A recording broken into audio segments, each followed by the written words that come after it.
Assalamualaikum warahmatullahi wabarakatuh. Waalaikumsalam. Ketemu lagi bersama saya Ferry Amsari di channel ini. Kali ini masih sama dua sekondan, satu kantor. Kami bertiga bersama Ibnu Samsu Hidayat. Halo Bang. TikToker handal masa kini. Sekarang. Sudah berapa followers nah? Malu Bang ucapin. 1,4 sekarang. Oke, keren. Dan bersama Dudi Agung Trisna. Halo, assalamualaikum. Juga TikToker handal. Ya, jangan dibahas TikTok ya. Ada yang protes nanti. Nanti ada yang protes ya. Kemampuannya masih di soal lain ya. Iya, kalau yang lain. satu ya di luar ruangan ini ya. Iya. Apa kabar teman-teman, sehat? Alhamdulillah. Baik Sehat. Bang. Baru sidang kabarnya? Baru sidang. Persaingan usaha ya. Iya. Ya, mudah-mudahan panas ini persaingannya juga tidak terlalu panas tadi siang tadi ya. Sangat panas Bang. Pagi tadi sih. Pagi tadi. Iya jam 9. Oke lah, kita bahas yang lain. Kita mau bahas soal yang sangat hangat belakangan ini, soal rumah tangga. Rumah tangga. Kurang lebih kalau di hukum di ilmu syariah itu hukum keluarga itu apa namanya? Al-ahwal asyaksiyah. Masya Allah. Paham Bang. Jadi Kelihatan ada UIN-nya nih. Asik. Apa tuh bahasa Indonesianya apa? jadi pengucapan lafalnya itu harus jelas gitu. Al-ahwal. Al-ahwal asyaksiyah. Al-ahwal ya, bukan. Nah, sekarang itu kan udah terjadi memorandum gitu. Kalau dulu ada SSY, Apa tuh? Sarjana Syariah. Kemudian pindah jadi SHI, Sarjana Sarjana Hukum Islam. Nah, zaman saya jadi beban nih SH, Sarjana Hukum. Padahal belajarnya ilmu keluarga gitu, tetapi orang memandangnya, wah udah SH nih Sarjana Hukum. Padahal hukum-hukum lain ya cetek-cetek gitu, dikit-dikit gitu. Dikit-dikit. Malah sekarang ngurusin masalah pilkada juga ya. Nah, gitu. Ya, lawyer kan ngurus semua kan ya. Jadi soal al-ahwal Asyaksiyah. al-saksyah itu kita akan bahas ya, soal hukum keluarga ya kalau Ya. kayak gitu ya. Nah, salah satu yang menarik baru-baru ini kita mendengar soal seorang artis selebgram Atlet. mantan atlet Anggar yang disiksa oleh suaminya dan suaminya baru ditangkap, dianggap kejam dan publik yang mensupport untuk orang pelaku ditangkap. Nah, kasus itu didiskusikan dan diperdebatkan soal hak-hak perempuan dan anak Benar. di dalam rumah tangga. Dan menurut bapak-bapak pandangannya soal kasus itu apa? Pak Agung dulu lah, yang tidak belajar al-ahwal al-saksyah. Kalau saya melihat dari alasan banyak ya sebetulnya perempuan yang mungkin mengalami KDRT tapi tidak Kekerasan dalam rumah tangga tapi mungkin tidak berani untuk melaporkan terjadinya KDRT. Dari yang saya pernah ketahui setidaknya ada 3 alasan itu. Yang pertama itu kenapa tidak berani speak up. Yang pertama adalah biasanya korban berharap pelaku itu masih ada harapan untuk bisa berubah. Dan yang kedua itu biasanya adanya ketergantungan masalah ekonomi itu. Karena istri mungkin tidak bekerja dan ibu rumah tangga, kalaulah dia sampai melaporkan terjadinya KDRT lalu terjadi kenapa-kenapa dengan suaminya, kemungkinan dia akan merasakan keimbas dari masalah ekonomi atau keuangan. Gitu. Dan yang ketiga itu terakhir adalah malu ya. Karena perpisahan itu kan masih awam di masyarakat kita bahwa kalau berpisah atau bercerai itu membuat ada stigma malu gitu. Berpisah bukannya bercerai. Ada 3 hal itu ya. Iya, yang garis besar secara Kalau poin misalnya ada anak, misalnya kan bisa pasangan itu bisa ada anak, bisa tidak ada anak. Iya, benar. Jadi tetap fokusnya ketiga ini ya, rasa malu, Iya, ada ketergantungan ekonomi dan berharap pasangan masih bisa berubah begitu. Oke. Bahkan ada satu kasus yang kemarin ya, dia mengalami KDRT, tapi dia hanya ingin berpisah untuk cerainya saja. Yang itu sudah ada pernah kita masuk ya ke kita ya. tapi dia tidak mau untuk melaporkan kasus KDRT-nya sendiri. Nah, kenapa? Karena kebetulan dia berpikir bahwa kalau dilaporkan kasus KDRT-nya nanti akan berimbas kepada pekerjaan suaminya. Lalu pada saat mereka bercerai tidak akan bisa memberikan nafkah lagi kepada anak-anaknya. Oh, dia nimbang anaknya juga ya? Nah, menimbang seperti itu, maka alasan cerainya pun KDRT tidak bisa diajukan sebagai alasan cerai. Iya. Jadi Kasian juga perempuan ya? Kasihan dia lebih berpikir begitulah jadinya tidak bisa karena pertimbangan ketergantungan ekonominya tadi. Begitu. Jadi sudah jadi korban masih juga mempertimbangkan banyak hal ya? Itulah luar biasanya perempuan-perempuan dan wanita ya. Pengalaman apa soal KDART ini yang perlu diperhatikan banyak orang agar tidak terjadi berulang ya? Terkait ini Bang, sebenarnya kan kalau diruntut gitu ya, menurut saya itu kan relasi yang nggak setara juga terjadi di keluarga, khususnya di Indonesia. Maksudnya relasi perempuan laki ini sekarang juga masih jarang orang yang memahami hal tersebut gitu loh. Dalam hal keluarga misalkan konsep Islam itu ya menurut saya nggak haruslah dipahami laki-laki itu harus di atas dalam hal relasi dalam hal keluarga ya, tetapi menurut saya harus menyetarakan itu nggak terlalu distribusi dengan baik gitu loh. Ini kalau saya menggunakan analogi ini cocok nak? Namanya saja pasangan. Ya. Sendal berpasangan itu setara. Betul, sepakat. Satu saat naik, satu saat turun, yang Benar, lain naik, ya, yang turun. ya. Dan dipasang nggak ada pasangan itu beda sebelah itu. Ya benar. Apalagi sendal satu Ukurannya mawar, misalkan. satu yang murah kan, Benar. satu mahal ini apa? Saint Andrew, satu lagi apa? Meli.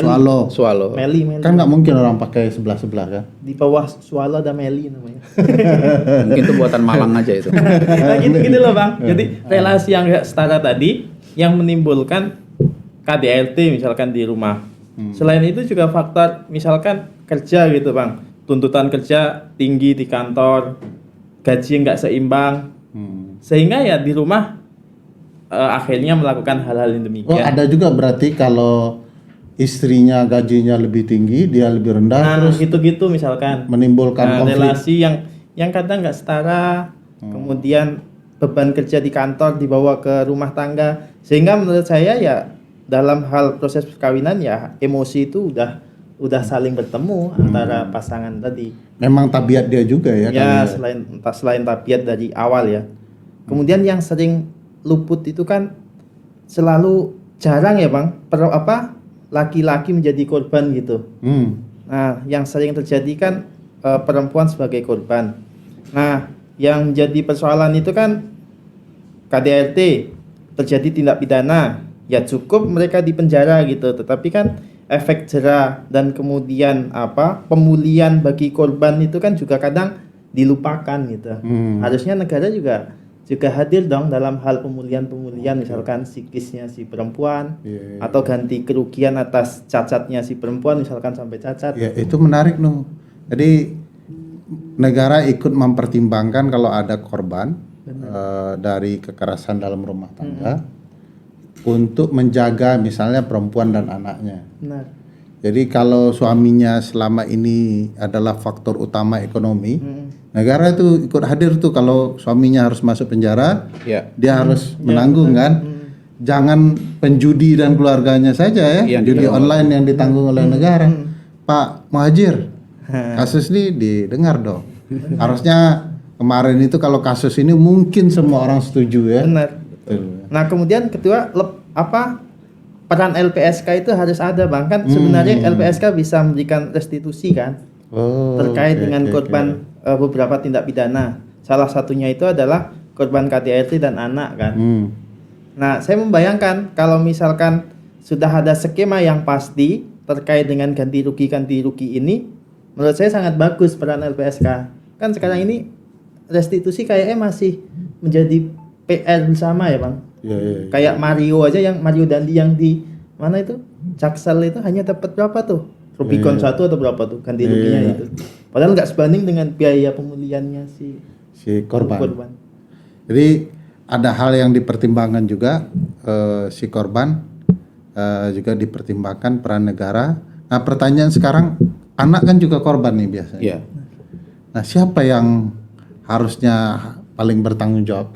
Kan idealnya kedua orang tua bertanggung jawab, mereka bekerja sama kalau mereka bercerai. Iya, benar. Tapi kalau tiba-tiba anaknya malah diabaikan oleh kedua-duanya, karena kemarin kan ada kasus tuh, ibu dan anak ditinggal ayahnya, Iya. mereka terlantar, akhirnya mereka berdua bunuh diri Iya. dan ditemukan oleh ayahnya kan. Iya. Nah ini yang begini ini anak gimana? Harusnya negara ikut tanggung jawab di situ. Bagaimana untuk di satuan pemerintah yang terkecil ya, kita bilang di pemerintahan kota atau kabupaten, melalui dinas yang membawahi perlindungan perempuan dan anak, itu harus bisa ikut bertanggung jawab untuk bagaimana mengatasi masalah anak-anak yang memang ditelantarkan oleh orang tuanya. Walaupun di dalam undang-undang perkawinan sendiri masalah mendidik anak itu adalah kewajiban suami dan istri. Undang-undang penghapusan kekerasan dalam rumah tangga itu juga begitu mengatakannya. Undang-undang tentang perlindungan anak juga begitu mengatakannya. Cuman memang pelaksanaannya di ketika praktiknya itu memang sedikit terjadi masalah, saya bilang. Gitu. Saya lebih mau menyorotinya begini juga. Banyak orang yang beranggapan bahwa KDRT Saya dia sekarang. Serius saya ya? jadi agak serius ya. Iya. Bapak lebih menyeriusi. Ya, silakan, nggak apa-apa juga serius. Saya lebih melihat begini. Banyak orang yang menyangka atau berpikir bahwa KDRT itu hanya selalu dan melulu tentang fisik. Padahal KDRT itu tidak selalu tentang fisik. Bisa juga terjadi terhadap psikis. Nah, masalah perselingkuhan, masalah Perempuan tak tahu diuntung. Iya. Dulu miskin, dulu susah. Oh gitu-gitu ya. masalah anak ditelantarkan, lalu kemudian menimbulkan rasa tidak percaya diri, masalah kesehatan mental, itu termasuk KDRT. Jadi suami-suami yang atau laki-laki yang merasa bahwa perselingkuhan adalah bukan KDRT, itu salah besar. Nah, istri bisa menggunakan atau melaporkan kasus-kasus perselingkuhan dengan menggunakan undang-undang KDRT, PKDRT gitu. Karena apa? Karena kasus perselingkuhan yang terjadi itu kan membuat si perempuan menjadi tidak punya rasa percaya diri, menjadi beban tertentu dalam dirinya, beban mental dan segala macam. Nah, itu menimbulkan down mental ataupun kesehatan mentalnya jadi jatuh begitu. Termasuk anak-anak yang terganggu psikisnya. Termasuk anak-anak yang terganggu psikisnya. Lah cerai aja sudah mengganggu psikis anak, kedua-duanya dong kena. Bisa ya. kalau memang itu mau Kalau digunakan. bicara soal tanggung jawab. Iya, benar. Nah, saya ada kasus yang menarik baru dapat kabar kemarin nih, di Sumatera Utara sendiri nih. Dia menelantarkan anak dan istrinya sekitar 9 bulan yang lalu. Lalu kemudian dalam waktu 2 bulan yang kemarin istrinya sudah dilarang untuk bersama dengan anaknya. Istri tidak boleh menemui anaknya. Tapi anak tadi tidak tinggal bersama si suami juga. Karena suami sudah menikah tahun 2018 lagi dengan perempuan lain. Jadi anak kemana dong? Anak dititipkan ke orang tua si suami. Setelah berpikir, si istri rencana ingin menggugat cerai si suami. Akte pernikahan itu dipegang semua oleh si suami dan katanya sudah dibakar. Kita sarankan kemarin untuk mencari duplikat atau mengurus duplikat ke catatan sipil. Lalu datanglah ke catatan sipil nih si istri nih. Ternyata sampai di catatan sipil tidak pernah ada tercatat perkawinan atas nama mereka berdua. Lebih seru lagi ya kasusnya. Dan ternyata pernikahan yang kedua pun tahun 2018 tidak dengan berpindah agama si suaminya diduga juga palsu. Jadi bisa kita bayangkan ada pidananya di sana. Ada pidananya, pemalsuan, ada dugaan KDRT-nya juga terhadap anak yang ditelantarkan. Bahwa kelakuan ini menurut kami tidak hanya terjadi di sini saja. Ini udah penjahat yang luar biasa nih. Menikah tapi tidak mengurus legalitas yang sah secara negara hukum, lalu mengadakan perkawinan sana sini. Penjahat kelamin dan penipu administratif. Iya. Nah, gitu. Ini kan luar biasa jadinya. Anak-anak terganggu secara psikis ternyatanya gitu, dan istri juga ada terganggu masalah ekonomi, ditipu dan segala macam. Belum lagi kita bicara masalah harta dan segala macam nanti harta bersama. Itu ada kasus juga tuh ada artis sangat terkenal di eranya. Kemarin juga muncul di salah satu siniar terkenal yang bicara soal keributan dia dan istrinya dalam memperebutkan anak. Oh iya Dan iya. si suami nggak mau kemudian si anak itu bertemu si istrinya. Dia mengaku bahwa si anaknya juga nggak mau ketemu istrinya. Bener. Nah, kalau si anak tidak mau ketemu ibunya itu gimana kisahnya? Sementara si ibu mengatakan tidak begitu. Iya. Temis pun nangani kasus yang demikian, Bang. Ada yang mirip-mirip Kasus ya? yang sangat mirip, menang sampai kasasi, tetapi secara nyata hak asuh anak tidak di ibu gitu. Walaupun sudah inkrah gitu ya, putusan udah inkrah tapi nggak bisa gitu. Anak dibawa kemana nggak tahu gitu karena disembunyikan. Nah, persoalan demikian itu sebenarnya, Bang, soal debatable-nya terkait dengan eksekusi anak. Kan jarang PA yang memberikan yang sudah berhasil melakukan eksekusi anak karena anggapannya adalah anak bukan benda gitu, sehingga anak nggak bisa dieksekusi. Sebenarnya pengadilan agama itu sudah memberikan hal terobosan yang menurut saya menarik, yakni pengasuhan bersama, Bang.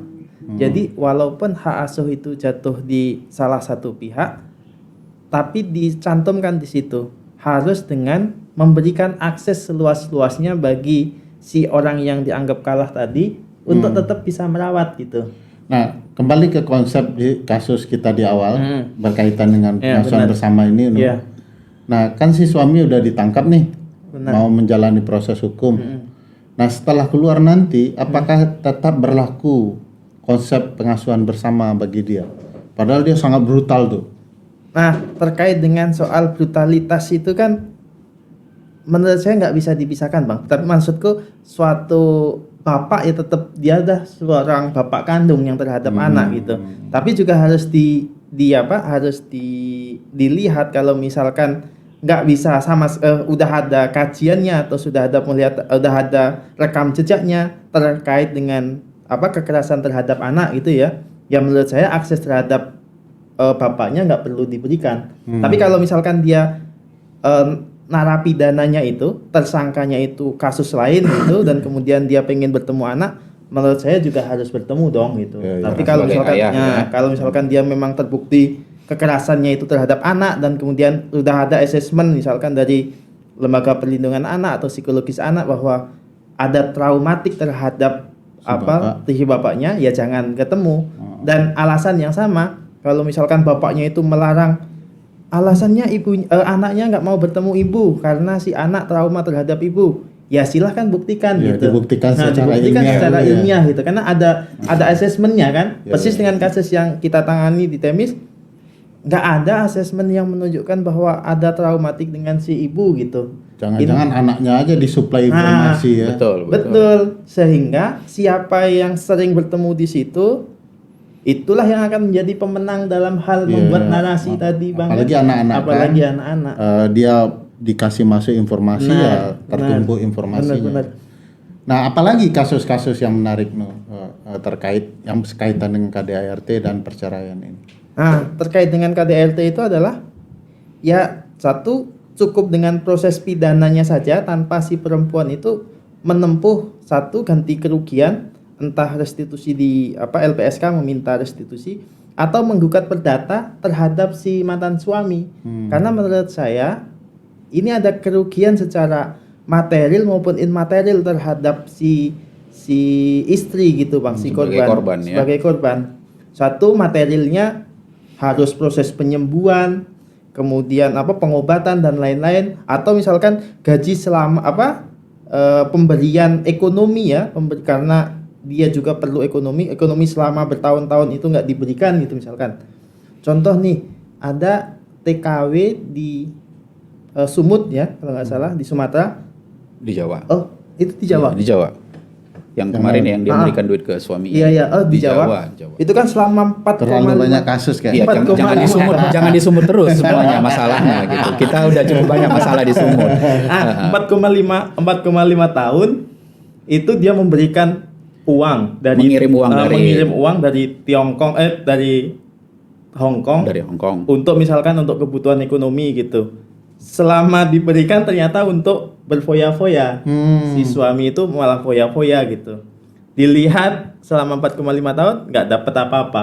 Bahkan tanah yang itu adalah tanahnya untuk rumah itu malah digadaikan. Oh, betul-betul Untuk jadi beli kok. Ninja, Wow. untuk beli Ninja, Motor ya? motor Ninja, dan untuk pamer ke selingkuhannya, Willnya gitu. Betul-betul jadi korban habis-habisan Nah, perempuan. benar. Diperas tenaganya, Peras tenaga, dikirim, eksploitasi ekonomi eksploitasi tadi. ekonomi dan Nah. segala macam. Nah, itulah seharusnya akses terhadap mereka untuk melakukan gugatan itu juga harus dilakukan gitu. Nah, Dan itu ada kalau juga yang saya kasus-kasus terima kemarin, lainnya? Taiwan itu, Ah. ini di Oh, Taiwan. lain. Sama, ini Taiwan. sama. Hampir Ini beda. Ini PMI juga ya, pekerja migran Indonesia ya. Yang dia tersandra begini, tersandranya itu dia pingin menggugat suaminya karena setiap menelpon tuh selalu bertengkar. Duit dikirim dari Taiwan di sana untuk ke di sini, tapi tidak dipergunakan untuk semestinya.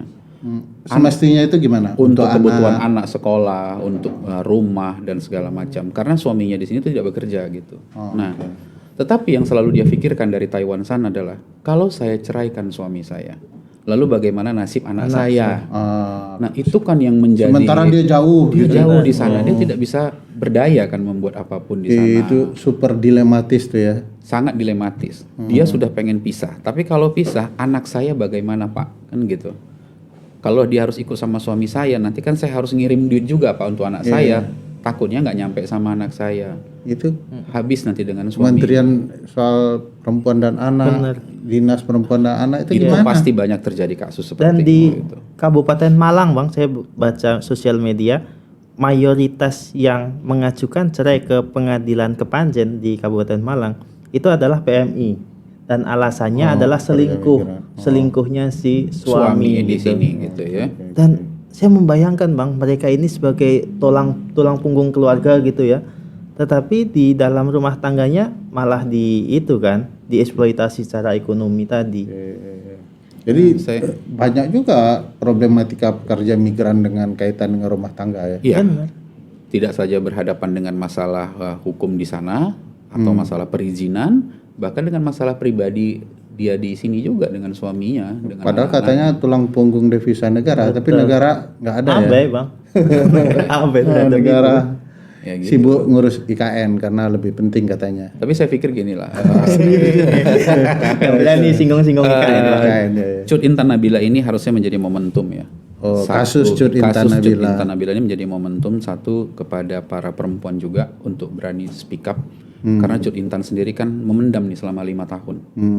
Kalau suaminya mengaku lebih dari 5 kali. Seolah-olah 5 kali aja kan begitu. Tapi kalau Cut Intan sendiri sudah lebih hampir 20-an kali kan begitu terjadinya KDRT. Nah, ini momentum bagi perempuan untuk speak up. Nah, bagi pemerintah sendiri sudah harus bisa memikirkan bagaimana tadi keberlanjutan kalau ternyata anaknya bagaimana nanti kalau secara perekonomian tidak sanggup jika harus berpisah dengan bapaknya gitu kan. Negara harus ikut bertanggung Ya, jawab. oke. Nah, ini ada peran pemuka agama gimana? Karena kan perspektifnya itu ini urusan rumah tangga diselesaikan dengan rumah tangga. Sementara kan nilai-nilai agama sebenarnya ada ya, bahwa walaupun cerai adalah perbuatan yang dibenci, tapi dalilnya ada kalau memang tidak ada pilihan lain. Saya kemarin ada diskusi sama Ibnu. Ya, apa tuh? Nggak tahu kalau ini ternyata salah atau tidak ya, tapi ada satu orang follower TikTok saya. Kita promosi lah. Masih dia. TikToknya apa, Pak? Dia Dudi Agung Lawyer. Dudi Agung Lawyer. Dia bahkan mengatakan begini, bahwa saya katakan di VT saya itu, VT itu video TikTok. Oke, artinya. siap. Video. Sama. VT itu saya mengatakan begini. Alasan yang bisa dipergunakan untuk bercerai adalah bla bla bla bla bla. Ya. Lalu kemudian banyaklah komentar-komentar dan segala macam. Nah, masuklah si bapak-bapak ini memberikan komentar begini. Bahwa Fir'aun aja yang sekejam itu istrinya tidak pernah istrinya tetap bersabar katanya gitu. Lah ini maksudnya apa gitu. Jadi laki-laki ini semua Fir'aun. satu, laki-laki ini berarti semua Firaun. Yang kedua, berarti seorang istri mau diapakan pun sama suaminya, ya sabar gitu loh. Ini kan pemikiran yang salah, patriarki. Zaman dan Firaun pikir. gawat ini nih gitu, paham-paham gawat ini seperti ini gitu. Oke. Tapi dia mengalaskan dalam bentuk kemasan agama gitu loh. Oke. Pakai dalil agama padahal tidak dalil agama. Tepat gitu. Gimana lo? Kalau saya soal pranikah, Bang. Oh, perjanjian. Enggak, pranikah. pendidikan pranikah itu Oke. loh. Menurut saya peran agama itu kan ya jangan nambang aja gitu. Iya. Keras. Iya. Tapi Muhammadiyah gitu misalkan. NU juga. Karena saya berkata Muhammadiyah Iya, gitu ya. Iya. Ya harus memahami tadi misalkan melalui Aisyah atau lembaga yang muda-muda gitu. Ya bagaimana ketika ada setiap DPC apa itu yang di kabupaten kota itu ya adalah program harusnya Harus bimbingan cabang, nikah itu ya, bimbingan nikah untuk kader-kadernya. Di NU juga harusnya gitu. Walaupun KUA itu kan ada sebenarnya bimbingan pranikah. Tapi menurut saya nggak terlalu efektif gitu. Saya sebagai orang yang pernah melakukan bimbingan pranikah itu, ya menurut saya kurang dibalut dengan cara-cara yang menarik gitu. Nah, menurutku itu perlu juga, Bang. Padahal perlu ya pendidikan itu. Nah, ini terakhir poinnya yang mau kita diskusikan. Begitu cerai kan ada pembagian harta gonogini. Nah, pola yang sebaiknya dipertimbangkan oleh perempuan, oleh korban, itu seperti apa harusnya? Ibnu dulu lah. Oke, kalau Bang? Kalau gonogini setelah cerai, kalau di pengadilan agama itu kan bisa digabungkan dengan proses cerainya. Jadi gonogini itu nggak dipisahkan di proses persidangan itu nggak dipisahkan. Kalau yang non Islam, kalau misalkan cerai di pengadilan negeri, itu kan harus cerai dulu. Setelah cerai baru mengajukan gugatan gonogini. Cerainya disidangkan secara tertutup, gonogini terbuka gitu kalau di pengadilan negeri. Kenapa gonogini harus terbuka kalau non Islam? Ini konsep perdata dulu, Bang. Konsep kolonial dulu Supaya tidak ada yang disembunyikan. Oh iya. Nah, kalau misalkan di PA ini kan sebenarnya udah bagus nih. Jadi udah dikumulasi aja jadi satu gitu. Kemudian kalau misalkan terbukti ya dikabulkan gitu. Nah, yang menjadi kendala dalam hal ini kan kadang nggak transparannya terhadap harta kekayaan. Satu, kalau misalkan dia punya harta kekayaan. Kedua, kalau misalkan hutangnya lebih tinggi daripada harta yang mau dibagi. Kekayaan ya. Misalkan kayak Cut Mutia nih. Kan si suami Cut Intan Nabila. Kan si suami punya hutang tuh. Kalau misalkan dia nggak ada perjanjian pranikah, berarti hutang itu dianggap hutang bersama. Kalau si istri tidak mengetahui. Kalau misalkan nggak ada pranikah. Nah, kalau hutang bersama berarti hutang bersama menjadi gonogini juga kan, karena hutang salah satu bentuk gonogini.